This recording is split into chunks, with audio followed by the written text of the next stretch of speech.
Vá. Veldistími konunga á sér upphaf og endi eins og dagurinn. Dag eitt, Simbi, mun minn dagur að kveldi koma. En með þér, arftaka mínum, hefst nýr dagur. Og allt þetta verður mitt? Allt þetta. Allt sem sólin skín á. Hvað er þetta skuggalega landsvæði? Það er utan landamæra okkar. Þangað máttu aldrei fara, Simbi. Ég held að konungur mætti gera allt sem hann vildi.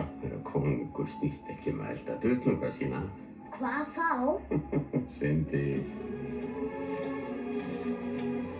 Allt sem þú sérð eru hlekkir í viðkvæmri lífkeðju. Konungur verður að skilja samhengi lífsins og virða allar lifandi skepnur, sem færa maurinn og eina spretthörðu antilópu. En pabbi, étum við ekki antilópuna? Jú, Simbi, en leyf mér að útskýra. Þegar við deyjum breytast líkamar okkar í gras og antilópan étur grasið. Þannig erum við öll hlutað hinni voldugu hringrás lífsins. Góðan dag, Yðar-Hátign. Góðan dag, sagði. Mættur á svæðið með nýjustu fréttir. Láttu vaðan. Afar er í sveiflu.